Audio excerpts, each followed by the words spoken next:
What's up, guys? It's McNulty here. Welcome back to the channel.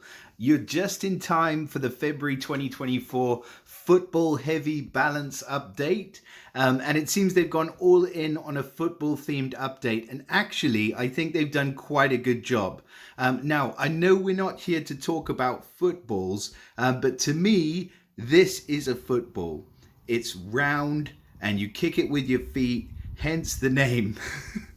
But I believe it is the Super Bowl this weekend. So everybody's getting geared up for that. So I'm going to do my best to do this justice for all of you football fans. So without any further ado, here's the balance update for February. So this month, we have a Super Bowl Buff-et for you. Love the pun. Strutting out onto the field in the latest high-performance sportswear is the Champions family. That's funny because they do sports like the javelin thrower, etc., some of whom are looking fitter than ever. Facing them, the unfathomable oceanic horrors of the nightmares of Atlantis are buffed and match fit. Now, on the sidelines, we've got the favorite Toon mascots, boosted energy and enthusiasms on full display. I always knew there were mascots. Our halftime show is going to be headlined by a swift and stealthy superstar, the sensational hero that broke out of the Ninja Tower and into our game last Black Friday. To be honest, none of us knew he was there. We had to really search for him in the portal, and nobody knows what he even does. And now he's got this reputation for never missing. It is the legendary Tamitomo. Out in the pack stands, they want to give special shout outs to the fabulous February fans who've been supporting the game for years.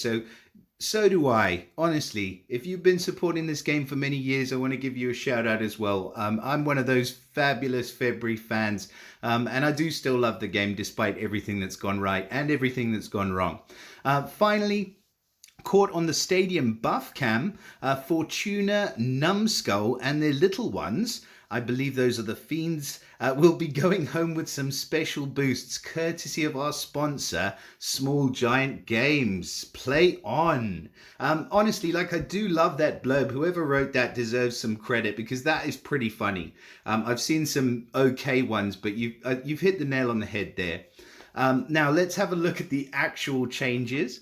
So we've got some changes to the Champions family.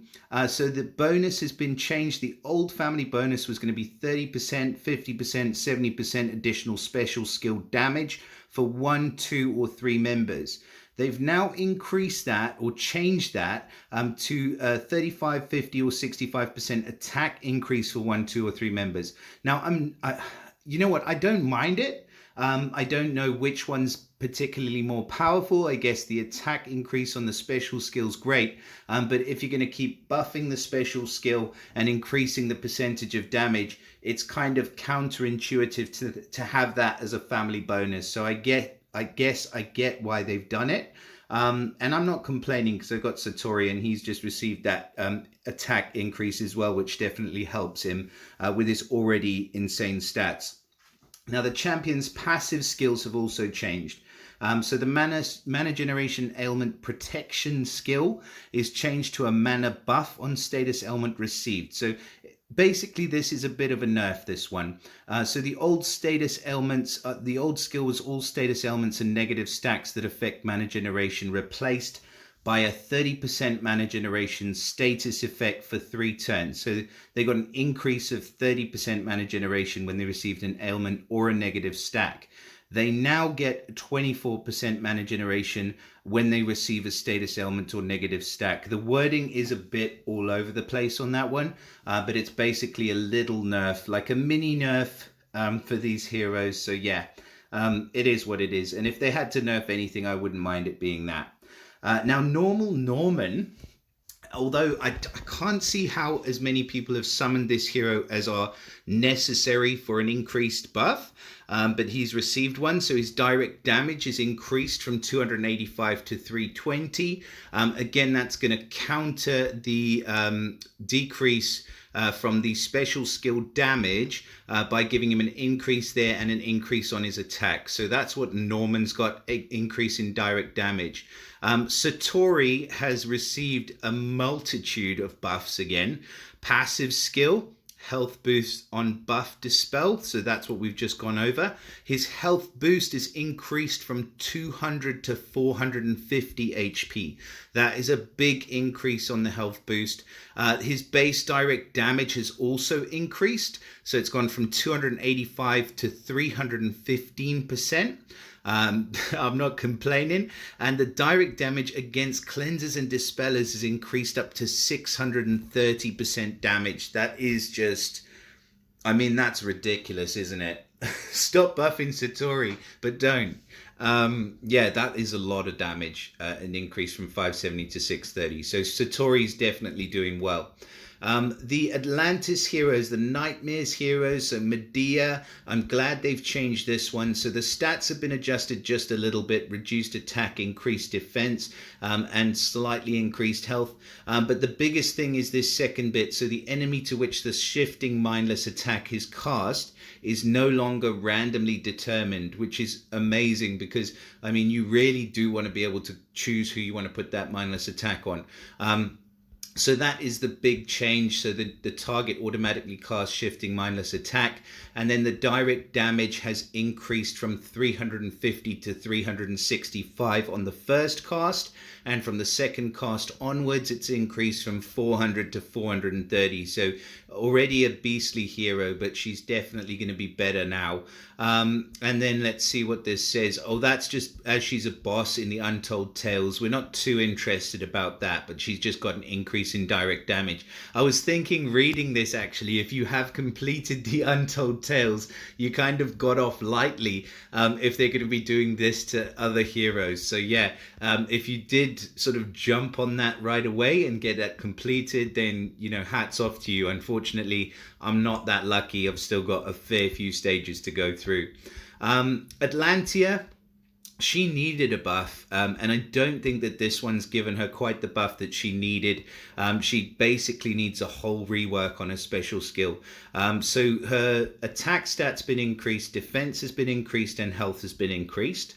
And then her corrosive frost damage on the first charge has been increased up to 158 per turn, total up to 492 to 632.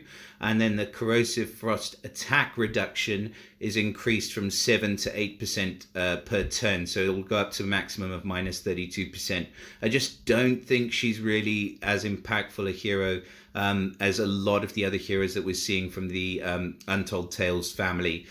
She is definitely falling down, unfortunately. And then the second cast, it's increased to frost damage. I mean, as a damage over time hero, she can still be usable. But I just think that if you have other top tier heroes, you're going to be struggling to find a reason to level Atlantia. And again, when encountered as a boss, the frost damage is increased and the frost attack reductions increased identically to the playable hero. And then Domiventus, I was surprised to see in here. They have increased his attack, they've increased his defense and his health as well. And the direct damage they've increased. And he already is I would say, a destroyer of worlds type of hero. He is just brutal. But they've seen fit to increase his direct damage. I don't know. It's just, I guess some of these I'm going to understand, some of them I'm not. But they've increased the direct damage quite a lot on both the first and the second charge. And they've increased the corrosive burn damage as well. So that can get up to a pretty hefty amount at the second charge. And then moving on to the legendary toon costume bonus. So we saw some of the biggest attack and the biggest stat increases that we've ever seen with any heroes in the game with the toons. And now they've given them an even higher increase. So I think it's just a way of trying to keep them relevant and keep up with the heroes that they're releasing. I think the legendary troops, as I've said before, are a way to counter this, but it's not the best way in the world to counter it. So increasing the stats is probably the only choice that they have. So congrats if you do have any toons heroes. You just got an increase in your attack, defense, and health. No increase in the mana, but you can't have everything. And then Tamitomo. So Tamitomo is just, he was actually, I had a look over his card a couple of times and I thought, you know what, this guy is not very good. He's just about damage and, you know, he's doing okay. But now they've changed this so that his special skill never misses its target. They're hoping that that will give him the extra that he needs. They've also increased the direct damage to the target with more than 50% HP remaining at each charge. So don't get me wrong, I do think that he does deal a truckload of damage, but that's all he does is damage. And he does, you know, he does it well. He is conditional, so he has to have that 50% remaining HP for that to trigger off. And I mean, it's nice that the special skill never misses his targets, but I don't think that it makes Tamitomo one of my favorite ninja heroes. I'm sorry to say, that's just landed a little bit short of the mark for me. It's just increasing damage and that's it. It's very one-dimensional. And then the heroes of the month have received boosts. So Zelene and the costume, direct damage increased from 143 to 195. And then obviously the boss increase in the Tavern of Legends quest. Thank you very much. Just making things harder for all of us. But that increase in direct damage is not suddenly going to make Zelene an amazing hero. It's just not. Kunshin, again, direct to heal increased is for 42 to 45%. There's nothing else happening there, just not a great boost.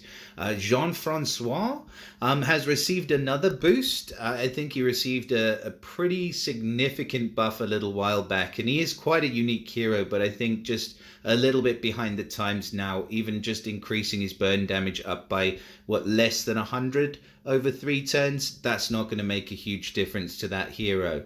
Uraeus, I do like the buff for Uraeus. I think he is a very usable hero and quite a nice hero still. They've increased his direct damage up to 535%, which is a decent amount now, from 485 to 535. And then the sand damage increase up to 408 damage over 3 turns, which is kind of just a bonus with Uraeus. So out of all of the older hero buffs, I think Uraeus is probably one of the best. Iris as well, she's a pretty usable hero still and does deal a lot of damage, and they've seen fit to increase that damage, and she is running at fast speed, so that says something, up to 375%. Vasilis, I've never seen Vasilis as a really great hero, and this damage increase and the increase in his poison damage doesn't change my mind on him at all.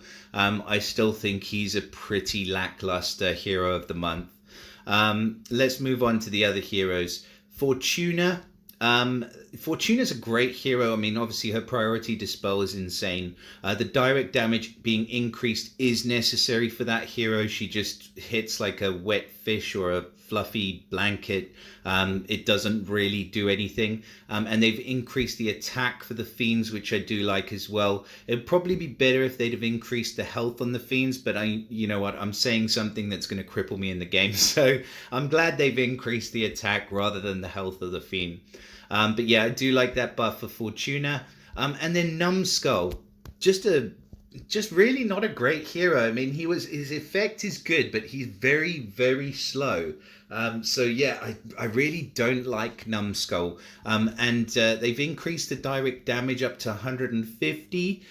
They've increased the attack for the minion. They've increased the damage on destruction of the minion. So yeah, they're just trying to make him a bit more like a 4-star version of... Jeez, I'm not going to get to her name now. The blue hero with the minions that deal damage when they get destroyed. I really am not going to get to her name, and I'm going to kick myself after this video. But yeah, that Numbskull is still a bit of a numbskull. He's just a dumbass. And then they fixed a bug for Fizz Coil, so the mana generation reduction no longer stacks with other status effects. That's a small mercy for us. But he's still a super powerful hero. And that is about it for the football buffs. I don't think they have any more puns in the last bit there. They're just thanking you for your support. Was this article helpful? I think it is. I mean, for me, I really do like some of the buffs that they've done in this thing. I think Definitely for the newer heroes. I mean, the Toon heroes, I think a lot of people are going to be quite happy about that. Some not so much. But the way that they're trying to boost the stats and damage of the Atlantis heroes, I like that they've changed this shifting mindless attack around. And then obviously I like Satori. And the champion family bonus is kind of neither here nor there. So that is about it for this video. Please let me know what you guys think of the February balance updates. Let me know if you think that any of these are going to help you, any of them are going to hinder you, you know, or if you just completely really couldn't give two hoots either way. And yeah, please drop us a like and subscribe to the channel so you don't miss any future videos. And I will see you all again in the next video. Bye for now, guys.